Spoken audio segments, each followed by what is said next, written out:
Price lord, hallelujah, Stotram, ಶುಭೋದಯ, ಶುಭ ಮುಂಜಾನೆ. ಆತ್ಮೀಯ ದೇವಜನರೇ, ಹೇಗಿದ್ದೀರಿ?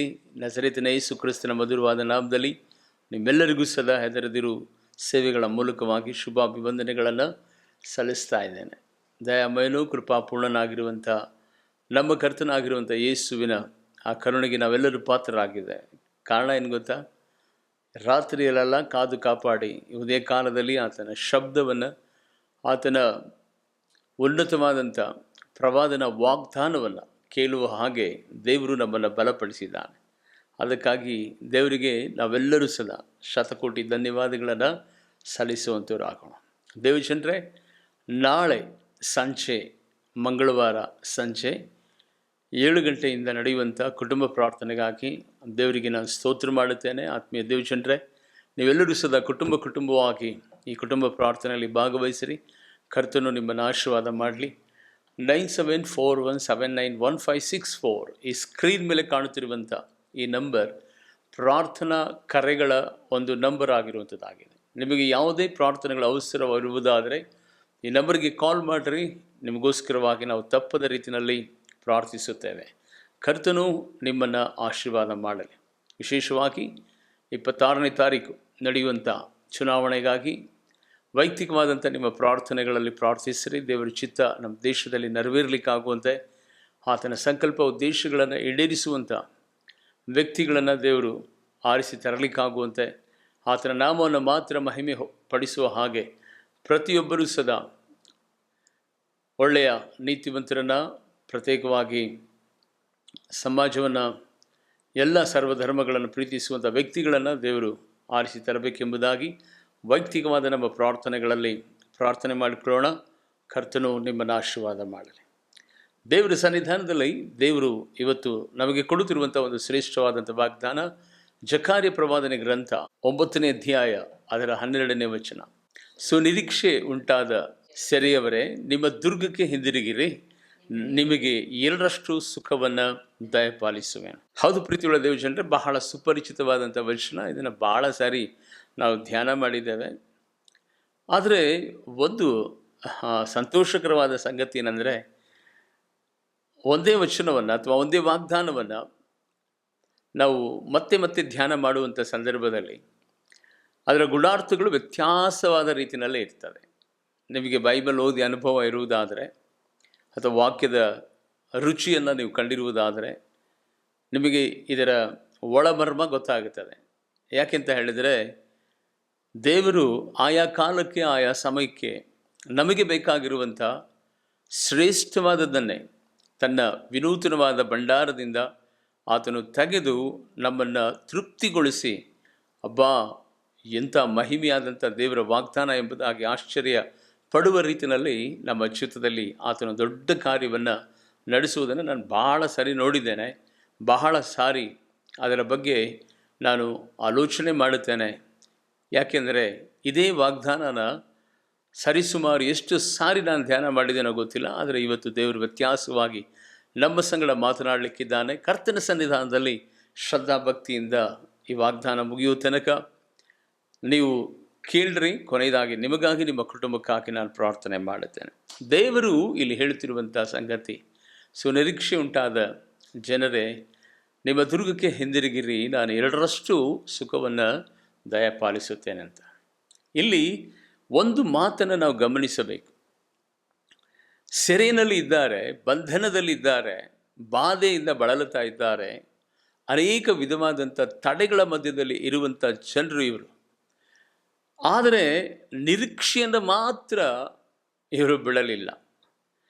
ಒಂದು ಸುನಿರೀಕ್ಷೆ ದೇವರ ಮೇಲೆ ಇಟ್ಟಿದ್ದಾರೆ. ಸೆರೆಮನೆಯಲ್ಲಿ ಆ ಘೋರವಾದ ಯಾತನೆ ಅನುಭವಿಸುವಂಥ, ಸೆರೆಮನೆಗೆ ಗುರುತಾಗಿರುವಂಥ ಕತ್ತಲೆ, ಶತ್ರುವಿನ ಬಾಧೆ, ಈ ರೀತಿಯಾದಂಥ ತಡೆಗಳು ಇವತ್ತು ಅವರನ್ನು ಬಾಧಿಸ್ತಾ ಇರುವುದಾದರೂ ಸದಾ ಅವರು ನಿರೀಕ್ಷೆಯನ್ನು ಬಿಟ್ಟುಕೊಡದೇ ಇರುವಂಥ ವ್ಯಕ್ತಿಗಳ ಬಗ್ಗೆ ದೇವರಲ್ಲಿ ಮಾತನಾಡ್ತಾರೆ. ಇವತ್ತು ನಿನಗೆ ನಿನ್ನ ಆಧ್ಯಾತ್ಮಿಕತೆ ಬದುಕಿನಲ್ಲಿ ಯಾವ ವಿಧವಾದಂಥ ಸೆರೆ ನಿನ್ನನ್ನು ಆಳ್ವಿಕೆ ಮಾಡ್ತಾನೆ? ಕುಟುಂಬದಲ್ಲಿ ಅಯ್ಯೋ ಇದು ಯಾವಾಗ ಸರಿ ಹೋಗುತ್ತದೆ ಎನ್ನುವಂಥ ಸೆರೆ ಇವತ್ತು ನಿನ್ನನ್ನು ಆಳ್ವಿಕೆ ಮಾಡ್ತಾ ಇದೆಯಾ? ಅಯ್ಯೋ ಎಷ್ಟು ದಿನಗಳಾಯಿತು ನನ್ನಲ್ಲಿ ವೈಯಕ್ತಿಕವಾಗಿ ಯಾವ ಬದಲಾವಣೆಗಳು ಕಾಣಲಿಲ್ಲ, ನಾನು ಇದ್ದ ಸ್ಥಿತಿನಲ್ಲೇ ಇದ್ದೇನೆ, ನಾನು ಉದ್ಧಾರಣೆವಾಗ್ತಿಲ್ಲ ಎನ್ನುವಂಥ ಒಂದು ಸೆರೆ ಅನುಭವ ನಿನ್ನ ಜೀವಿತದಲ್ಲಿ ಕಾಡ್ತಾ ಇದೆಯಾ?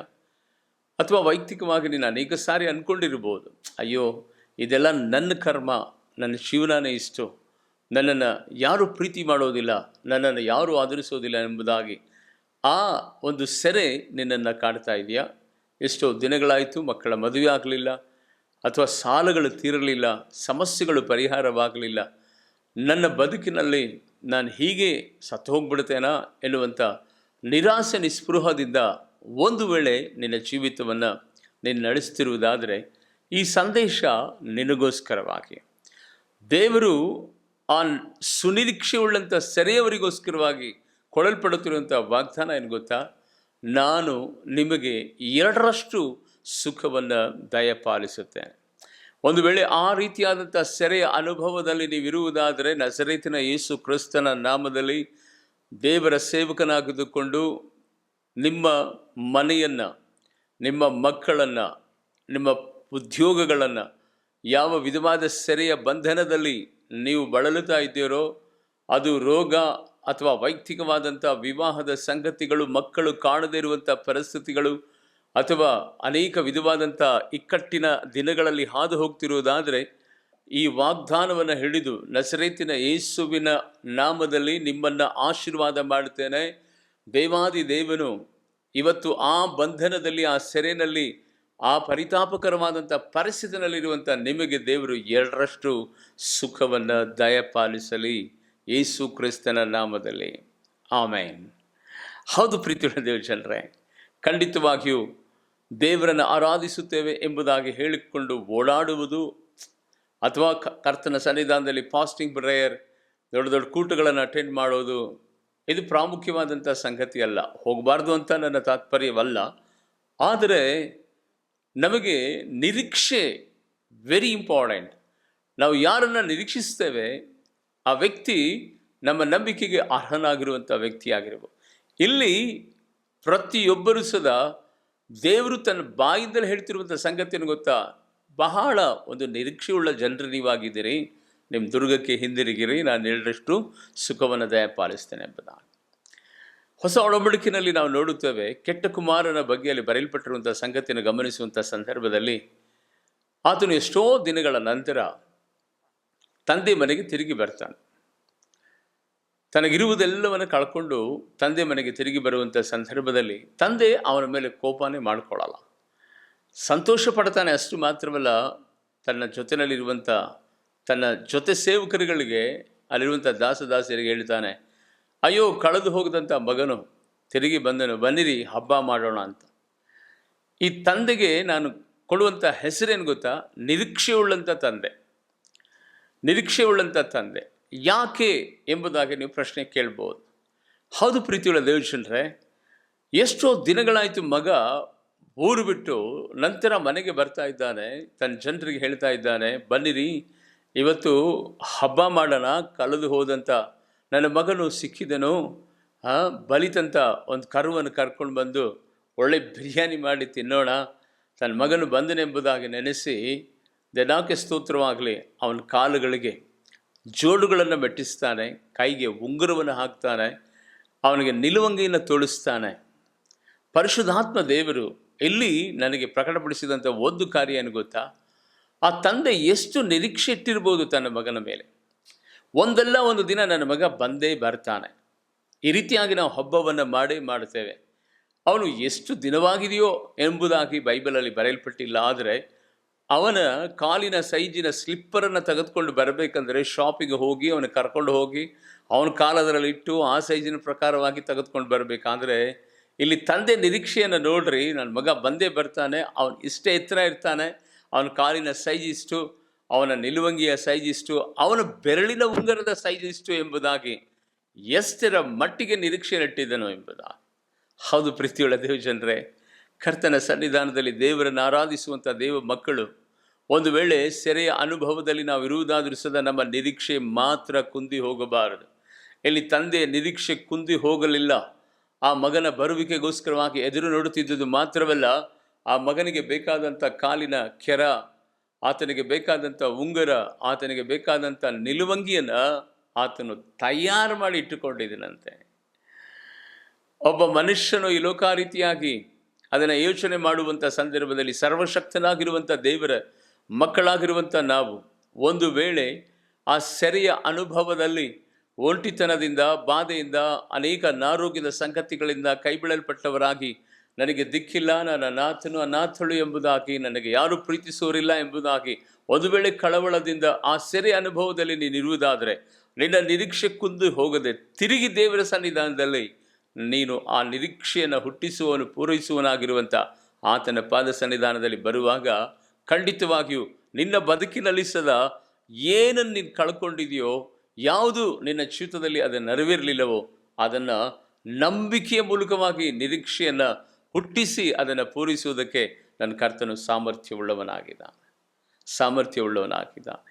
ಹೌದು ಪ್ರೀತಿಯುಳ್ಳ ದೇವಚಂದ್ರೇ, ಫಿಲಿಪ್ಪಿ ಪಟ್ಟಣದಲ್ಲಿ ಅಪೊಸ್ತಲ ಪೌಲನು ಶುಭವಾರ್ತೆಯನ್ನು ಸಾರೋದಕ್ಕೆ ಹೋಗುವಂಥ ಸಂದರ್ಭದಲ್ಲಿ ಅಲ್ಲಿ ದೇವರ ಶುಭವಾರ್ತೆಯನ್ನು ಸಾರುವಂಥ ವೇಳೆಯಲ್ಲಿ ವಿರೋಧ ಕೈಗಳಲ್ಲಿ ಸಿಕ್ಕಿ ಹಾಕಿಕೊಂಡು ಆತನು ಸೆರೆಯನ್ನು ಅನುಭವಿಸುವಂಥ ಒಂದು ಪರಿಸ್ಥಿತಿ ಬರ್ತದೆ. ಸೆರೆಯನ್ನು ಅನುಭವಿಸುವಂಥ ಒಂದು ಪರಿಸ್ಥಿತಿ ಬಂದಂಥ ವೇಳೆಯಲ್ಲಿ ತುಂಬ ಹಗಲೆಲ್ಲವೂ ಸದಾ ಆತನನ್ನು ಹೊಡೆದಿರ್ತಾರೆ, ಹಿಂಸೆ ಮಾಡಿರ್ತಾರೆ. ಪೌಲನು ಜೊತೆಯಲ್ಲಿರ್ತಾನೆ, ಸೀಲನು ಜೊತೆಯಲ್ಲಿರ್ತಾನೆ.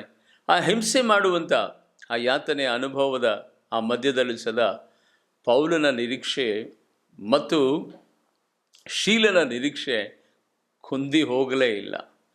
ಅಯ್ಯೋ, ಇಂಥ ಪರಿಸ್ಥಿತಿ ಬಂತಲ್ಲ, ಸೆರೆ ಅನುಭವ, ಈ ರೀತಿಯಾದಂಥ ನೋವು ನಮಗೆ ಬಂತಲ್ಲ ಎಂಬುದಾಗಿ ಅವ್ರು ಕುಗ್ಗಿನೇ ಹೋಗಲಿಲ್ಲ. ರಾತ್ರಿ ಸಮಯದಲ್ಲಿ ಅವರಿಗೆ ಸೆರೆಯಲ್ಲಿ ಹಾಕಲ್ಪಟ್ಟು ಅವರ ಕೈಕಾಲುಗಳಲ್ಲಿ ಬೇಡಿ ಹಾಕಿದ್ದಾರೆ. ಇಡೀ ದೇಹ ಅಲ್ಲಲ್ಲೇ ರಕ್ತ ಸೋರ್ತಾ ಇದೆ. ಅಷ್ಟು ಹಿಂಸೆಗೆ ಗುರಿಯಾಗಿರುವಂಥ ಸಂದರ್ಭದಲ್ಲಿ ಸದಾ ಸೀಲನು ಪೌಲನಿಗೆ ಹೇಳ್ತಾನೆ, ಬಾ, ಇಬ್ಬರು ಸ್ತುತಿ ಪದಗಳನ್ನು ಹಾಡೋಣ. ಇದು ನಿರೀಕ್ಷೆ. ಆತ್ಮೀಯ ದೇವಚಂದ್ರೇ, ಒಂದು ವೇಳೆ ಸ್ವಲ್ಪ ಕಷ್ಟ ಬಂತು ಅಂತ ಹೇಳಿ ನಾವು ನಿರೀಕ್ಷೆಯಲ್ಲಿ ಹಿಂಜಾರಿ ಬಿಡುತ್ತೇವೆ. ಅಯ್ಯೋ, ನನ್ನ ಜೀವಿತದಲ್ಲಿ ನಡೆವೇರುವುದಿಲ್ಲ ಎಂಬುದಾಗಿ ಹೇಳಿ ತತ್ತರಗೊಂಡು ಬಿಟ್ಟಿರುತ್ತೇವೆ. ಅನೇಕ ಸಂದರ್ಭಗಳಲ್ಲಿ ನಾವು ನೋಡುವಂಥ ಸಂದರ್ಭದಲ್ಲಿ ಪ್ರತಿ ಒಂದು ತಡೆಗಳು, ಇಕ್ಕಟ್ಟುಗಳು ನಮ್ಮ ಬದುಕಿನಲ್ಲಿ ಎಂಟರಾದ ತಕ್ಷಣವೇ ಭಯಭೀತರಾಗಿ ಮಾರ್ಪಡ್ತೇವೆ. ಇದು ನನ್ನ ಲೈಫಲ್ಲೇ ಆಗಲ್ಲ, ಇದು ಸಾಧ್ಯನೇ ಇಲ್ಲ ಅಂದ್ಕೊಂಡಿರ್ತೀರ. ಖಂಡಿತವಾಗಿಯೂ ವೈಯಕ್ತಿಕವಾದಂಥ ಜೀವಿತದಲ್ಲಿ ಈ ರೀತಿಯಾದಂಥ ಅಪನಂಬಿಕೆ, ಅವಿಶ್ವಾಸವನ್ನು ಶತ್ರು ಅವಾಗವಾಗ ತಂದು ಹಾಕ್ತಾನೆ ಇರ್ತಾನೆ. ಆದರೆ ಪೌಲ ಸೀಲರ ನಿರೀಕ್ಷೆಯನ್ನು ನೀವು ಗಮನಿಸುವಾಗ ಏನಾಗುತ್ತೋ ಆಗಲಿ, ನಾವು ಮಾತ್ರ ಪ್ರತಿ ರಾತ್ರಿಯಲ್ಲಿ ಹೇಗೆ ನಾವು ಪ್ರಾರ್ಥನೆ ಮಾಡ್ತಿದ್ದೀವೋ ಆ ಪ್ರಾರ್ಥನೆಯನ್ನು ಕಂಟಿನ್ಯೂಷನ್ ಮಾಡಬೇಕು.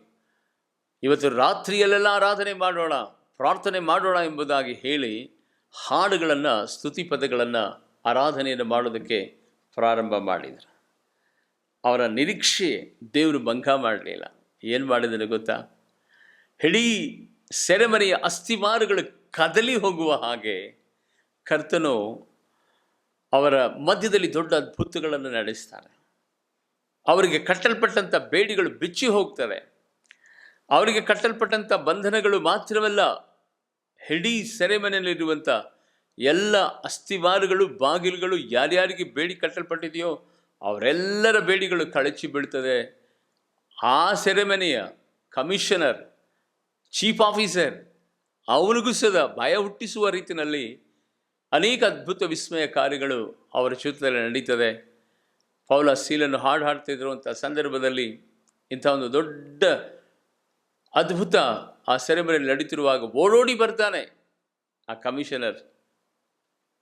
ಅಯ್ಯೋ, ನಿಮ್ಮಿಂದ ಹೀಗಾಯ್ತಲ್ಲ, ಎಲ್ಲರೂ ಹೋಗ್ಬಿಡ್ತಾರೇನೋ, ನನಗೆ ಉದ್ಯೋಗ ಹೋಗುತ್ತದೆ ಎಂಬುದಾಗಿ ಭಯ ಒಂದು ಕಡೆ ಇರುವಾಗ ಆ ಭಯದ ಮಧ್ಯದಲ್ಲಿ ಸದಾ ಅವರಿಗೆ ಈ ಪ್ರಶ್ನೆಯನ್ನು ಆ ಪೊಲೀಸ್, ಅಂದರೆ ಆ ಸೆರೆಮನೆ ಕಮಿಷನರ್ ಕೇಳ್ತಾನೆ. ನಾನು ಸದಾ ದೇವರನ್ನು ನಂಬಬೇಕು, ಏನು ಮಾಡಬೇಕು, ನಮ್ಮ ಮನೆಯವರೆಲ್ಲ ಸದಾ ರಕ್ಷಣೆಗೆ ಬರಬೇಕು, ಏನು ಮಾಡಬೇಕು ಎಂಬುದಾಗಿ ಕೇಳುವಾಗ ಅಪೊಸ್ತಲ ಪೌಲನು ಅವರಿಗೆ ಹೇಳುವಂಥ ಸಂಗತಿಯನ್ನು ಗೊತ್ತಾ? ನೀನು ನಂಬಿದರೆ ನಿಮ್ಮ ಮನೆಯವರೆಲ್ಲರೂ ಸದಾ ರಕ್ಷಣೆಯನ್ನು ಹೊಂದುತ್ತಾರೆ ಎಂಬುದಾಗಿ. ಹೌದು ಪ್ರೀತಿಯುಳ್ಳ ದೇವಜನರೇ, ನೀನು ದೇವರ ಮೇಲೆ ನಿರೀಕ್ಷೆ ಇಟ್ಟು ದೇವರನ್ನು ಪ್ರೀತಿಸುವಂಥ ಮಗುವಾಗಿರುವುದಾದರೆ ಯಾವ ಸೆರೆಯು ನಿನಗೆ ಸೆರೆವಾಸವು, ಯಾವ ವಿಧವಾದ ಬಂಧನಗಳು, ಯಾವ ವಿಧವಾದ ಬೇಡಿಗಳು, ಕಣ್ಣಿಗಳು, ಕಟ್ಟುಗಳು ಅದು ನಿನ್ನ ವಿಷಯದಲ್ಲಿ ಕಾರ್ಯ ಮಾಡೋದಕ್ಕೆ ಸಾಧ್ಯವೇ ಇಲ್ಲ. ನನ್ನ ದೇವರ ಸಾಧ್ಯಗಳನ್ನು ಸುಸಾಧ್ಯ ಮಾಡುವಂಥ ಕರ್ತನಾಗಿದ್ದಾನೆ. ಯಾವುದೇ ಬಂಧನ, ಬೇಡಿಗಳು, ಯಾವುದೇ ಮಾಟ ಮಂತ್ರ ತಂತ್ರಗಳು, ಶತ್ರುವಿನ ಕಾರ್ಯಗಳು ನಿನ್ನ ವಿರೋಧವಾಗಿ ನಿಂತ್ಕೊಳ್ಳೋದಕ್ಕೆ ಸಾಧ್ಯನೇ ಇಲ್ಲ. ಸತ್ಯವೇದದಲ್ಲಿ ನಾವು ನೋಡುವಂಥವರಾಗಿದ್ದೇವೆ. ಅನೇಕ ಘಟನೆಗಳನ್ನು ನಾನು ವಿವರಿಸ್ತಾ ಹೋಗ್ತಾ ಇರಬಹುದು. ಯಾರ್ಯಾರು ಕರ್ತನ ಮೇಲೆ ನಿರೀಕ್ಷೆ ಇಟ್ಟರೋ ಅವರ ಬದುಕಿನ ಆ ಒಳ ಮರ್ಮವನ್ನು ನೋಡುವಾಗ, ಅವರು ದೇಶದ ಮೇಲನ್ನು ಅನುಭವಿಸುವಂಥ ಒಂದು ಪರಿಸ್ಥಿತಿಯನ್ನು ನೋಡುವಾಗ ಅವರ ಜೀವಿತದಲ್ಲಿ ಎಷ್ಟೋ ಮಹತ್ತಾದಂಥ ಕಾರ್ಯಗಳನ್ನು ಅವರು ಅನುಭವಿಸಿದರು. ದೇವಚಂದ್ರೇ, ಯೋಸೇಫನ ಜೀವಿತವನ್ನು ನಾವು ಗಮನಿಸುತ್ತೇವೆ. ಅವನಿಗೆ ಅಣ್ಣ ಇಲ್ಲ, ತಮ್ಮ ಇಲ್ಲ ಅಂದ್ಕೊಂಡ್ರ, ಎಲ್ಲರೂ ಇದ್ದಾರೆ. ಅವನ ಕೇಡಿಗೆ, ಅವನು ನಾಶವಾಗುವುದಕ್ಕೆ, ಹಾಳಾಗಬೇಕೆಂಬುದಾಗಿ ಪ್ರಯತ್ನಿಸಿದವರೇ ಒಡ ಹುಟ್ಟಿದವರು. ಅವನನ್ನು ಮಾರಿಬಿಡ್ತಾರೆ. ಅಪ್ಪ ಇದ್ದಾರೆ, ಹಿಡಿ ಸಂಬಂಧಿಕರೆಲ್ಲರೂ ಇದ್ದಾರೆ.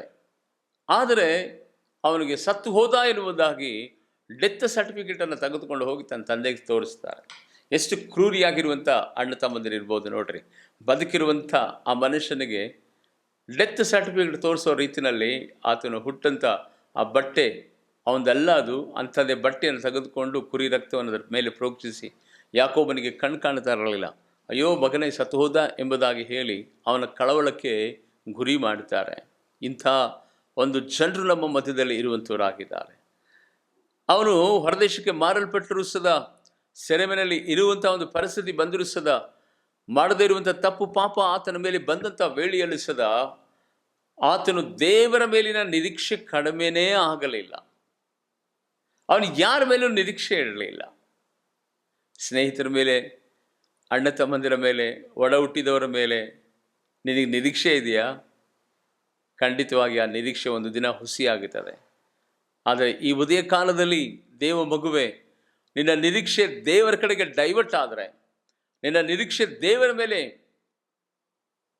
ಹುಟ್ಟುವುದಾದರೆ, ನಿನ್ನ ಜೀವಿತದಲ್ಲಿ ನೀನು ಏನು ಆಸೆ ಪಡ್ತೀಯೋ, ಯಾವುದನ್ನು ದೇವರು ನಿನಗೆ ಕೊಡಬೇಕೆಂದಿದ್ದಾನೋ, ಯಾವ ವಾಗ್ದಾನಗಳನ್ನು ದೇವರು ಮಾಡಿದ್ದಾನೋ ಅದನ್ನು ಕಣ್ಣಾರೆ ಕಾಣುವ ಹಾಗೆ ನಿನ್ನ ಕರ್ತನು ನಿನ್ನ ಬದುಕಿನಲ್ಲಿ ಆತನು ಮಹತ್ತಾದ ಕಾರ್ಯಗಳನ್ನು ನಡೆಸುವಂತವನಾಗಿದ್ದಾನೆ.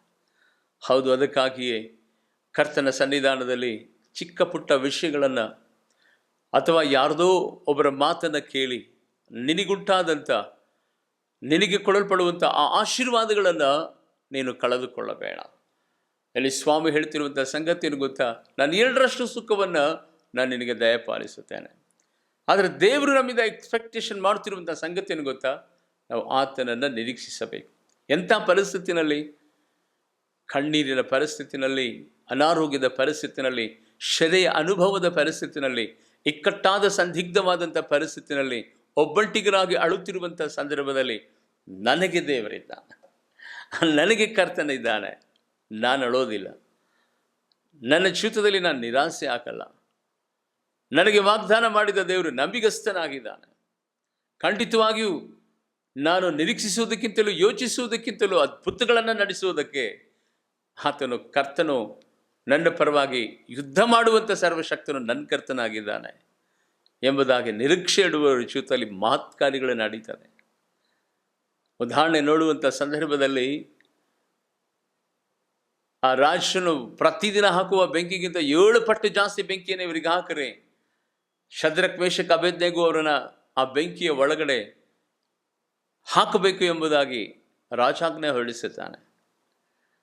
ಆದರೆ ಆ ಶದ್ರಕ್, ಮೇಷಕ್, ಅಬೇದ್ನೆಗೋ ಅವರ ನಿರೀಕ್ಷೆಯನ್ನು ನೋಡ್ರಿ. ರಾಜ, ಈಗೋ ಆ ಬೆಂಕಿನಲ್ಲಿ ಹೋಗಿ ನಾಶವಾಗುವುದಕ್ಕೂ ಸಹ ನಾವು ಸಿದ್ಧರಿದ್ದೇವೆ. ಆದರೆ ನಿನ್ನ ಪ್ರತಿಮೆಗೆ ಮಾತ್ರ ನಾವು ಅಡ್ಡ ಬೀಳೋದಿಲ್ಲ. ನಮ್ಮ ದೇವರು ಹೇಗೋ ನಮ್ಮನ್ನು ಕಾಪಾಡುತ್ತಾನೆ, ಕಾಪಾಡದಿದ್ರೂ ಪರವಾಗಿಲ್ಲ. ಆದರೆ ನಿನ್ನ ಪ್ರತಿಮೆಗೆ ನಾವು ಅಡ್ಡ ಬೀಳಲ್ಲ. ನಮ್ಮ ನಿರೀಕ್ಷೆ ದೇವರೇ ಆಗಿದ್ದಾನೆ. ನಮ್ಮ ನಿರೀಕ್ಷೆ ದೇವರಾಗಿದ್ದಾನೆ. ಕೇಳ್ತಾ ಇದ್ದೀರಾ? ಗಮನಿಸ್ತಾ ಇದ್ದೀರಾ? ಇಲ್ಲಿ ನೋಡಿ, ದೇನಾಕಿ ಸ್ತೋತ್ರವಾಗಲಿ. ಶದ್ರಕ್, ಮೇಷಕ್, ಅಬೇದ್ನೆಗೋ ಅವರ ಆ ನಿರೀಕ್ಷೆ ಇದೆಯಲ್ಲ, ಅವರನ್ನು ಸಾಯಿಸಲಿಲ್ಲ, ಬೆಂಕಿಗೆ ಆಹುತಿ ಕೊಡಲಿಲ್ಲ. ಆ ಬೆಂಕಿಯ ಮಧ್ಯದಲ್ಲಿ ಈ ಮೂವರ ಜೊತೆಯಲ್ಲಿ ನಾಲ್ಕನೇ ವ್ಯಕ್ತಿಯಾಗಿ ಕರ್ತನು ನಡೆದಾಡಿ ಅವರ ನಿರೀಕ್ಷೆಗೂ ಮೀರಿ ದೊಡ್ಡ ಕಾರ್ಯವನ್ನು ನಡೆಸಿ ದೇವರು ಎಷ್ಟೊಂದು ಉನ್ನತವಾದ ಕಾರ್ಯಗಳನ್ನು ನಡೆಸಿದನೆಂದರೆ, ಒಬ್ಬ ಅನ್ಯ ರಾಜನು ಈ ದೃಶ್ಯವನ್ನು ಕಣ್ಣಾರಿ ನೋಡಿದ ನಂತರ ಶದ್ರಕ್ ಮೇಷಕ್ ಅಬೇದ್ನೆಗೋ ಅವರು, ದೇವರೇ ನಿಮ್ಮ ದೇವರು ಎಂಬುದಾಗಿ ರಾಜಶಾಸ್ತ್ರವನ್ನು ಹೊರಡಿಸ್ತಾನೆ.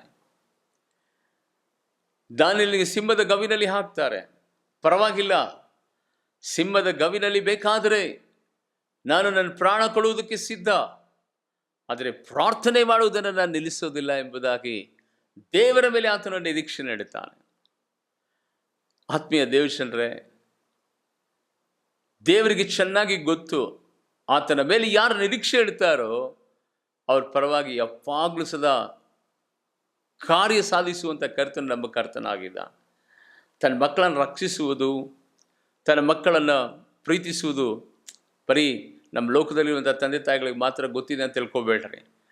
ಈ ಲೋಕದಲ್ಲಿರುವಂಥ ತಂದೆ ತಾಯಿಗಳಿಗಿಂತಲೂ ಮಿಗಿಲಾಗಿ ನಮ್ಮನ್ನು ಯಾವ ರೀತಿಯಲ್ಲಿ, ಎಷ್ಟು ಸಂದರ್ಭಗಳಲ್ಲಿ, ಎಂಥ ಆಕ್ಸಿಡೆಂಟ್ಗಳಲ್ಲಿ, ಎಂಥ ಭಯಾನಕವಾದಂಥ ಪರಿಸ್ಥಿತಿ, ರೋಗಗಳ ಮಧ್ಯದಲ್ಲಿ ನಮ್ಮನ್ನು ಬದುಕಿಸಿದ್ದಾನೆ, ನಮ್ಮನ್ನು ಸಂರಕ್ಷಿಸಿದ್ದಾನೆ. ಇವತ್ತು ನಾವು ಮರ್ತಿರ್ಬೋದು, ಚಿಕ್ಕ ಪುಟ್ಟದಾದಂಥ ಸಮಸ್ಯೆಗಳು ಇವತ್ತು ನಿನ್ನನ್ನು ಆ ರೀತಿಯಾಗಿ ಕುಗ್ಗಿಸಿರಬಹುದು. ಅಲ್ಲಿ ದಾನಿಯೇಲನ ಸ್ಟೇಟ್ಮೆಂಟ್ ನೋಡುವಂಥ ಸಂದರ್ಭದಲ್ಲಿ ಸಿಂಹದ ಗವಿಗೆ ಹಾಕಲ್ಪಡುವಂಥ ಒಂದು ಪರಿಸ್ಥಿತಿ ಬಂದಾಗಲೂ ಸದಾ ಸಿಂಹದ ಬಾಯಿಯನ್ನು ಕಟ್ಟುವುದಕ್ಕೆ ನನ್ನ ಕರ್ತನು ಶಕ್ತನಾಗಿದ್ದಾನೆ. ತನ್ನ ಮಕ್ಕಳನ್ನು ಕಾಪಾಡೋದಕ್ಕೆ ದೇವರು ಶಕ್ತನಾಗಿದ್ದಾನೆ. ದೈವಜನರೇ, ಯೇಸುವಿನ ನಾಮದಲ್ಲಿ ಈ ವಾಗ್ದಾನ ನಿಮ್ಮ ಬದುಕಿನಲ್ಲಿ ನೆರವೇರಬೇಕಂದ್ರೆ ಈ ವಾಗ್ದಾನದ ಮೊದಲೇ ಮಾತುಗಳಿದೆ, ಸುನಿರೀಕ್ಷೆಯುಂಟಾದ ದೇವಜನರೇ, ನಿರೀಕ್ಷೆಯಲ್ಲಿರುವಂಥ ದೇವಜನರೇ, ನಿಮ್ಮ ದುರ್ಗಕ್ಕೆ ಹಿಂದಿರುಗಿರಿ. ಅಂದರೆ ಮತ್ತೆ ದೇವರ ಕಡೆಗೆ ತಿರುಗಿರಿ. ನೀವೇನು ಕಳ್ಕೊಂಡಿದ್ದೀರೋ ಅದು ಗೌರವ, ಆರೋಗ್ಯ, ಹಣ, ಆಸ್ತಿ, ಸಂಪತ್ತು, ಪದವಿ, ವೈಯಕ್ತಿಕವಾದ ನಿನ್ನ ಬದುಕಿನಲ್ಲಿ ಯಾವುದಕ್ಕೆ ನೀನು ಕಳ್ಕೊಂಡು ಎಲ್ಲಿ ಅವಮಾನ ಹೊಂದಿ ಎಲ್ಲಿ ತಲೆ ತಗ್ಗಿಸಲ್ಪಟ್ಟಿಯೋ ಅದೇ ಸ್ಥಳದಲ್ಲಿ ದೇವರು 2ರಷ್ಟು ನಿನಗೆ ಮಾನಿಸಿ ಉನ್ನತವಾದಂಥ ಕೃಪೆಯಿಂದ ತುಂಬಿಸಿ ಈ ವಾಗ್ದಾನವನ್ನು ನಿಮ್ಮ ಬದುಕಿನಲ್ಲಿ ಆತನು ನೆರವೇರಿಸುತ್ತಾನೆ, ನೆರವೇರಿಸಿದ್ದಾನೆ, ನೆರವೇರಿಸಲಿ ಯೇಸುವಿನ ನಾಮದಲ್ಲಿ. ಕಣ್ಣುಗಳನ್ನು ಮುಚ್ಚಿ ಪ್ರಾರ್ಥನೆ ಮಾಡಿಕೊಳ್ಳೋಣ. ಮಹಾ ಉನ್ನತಗಳಲ್ಲಿ ವಾಸ ಮಾಡುವ ನನ್ನ ತಂದೆಯಾದ ದೇವ, ನಿಮ್ಮ ನಾಮಕ್ಕೆ ಸ್ತೋತ್ರವಾಗಲಿ. ಇವುದೇ ಕಾಲದಲ್ಲಿ ನಮ್ಮ ಆಧ್ಯಾತ್ಮಿಕತೆ ಮನುಷ್ಯನನ್ನು ದೃಢಪಡಿಸಿದ್ದಕ್ಕಾಗಿ ಸ್ತೋತ್ರ.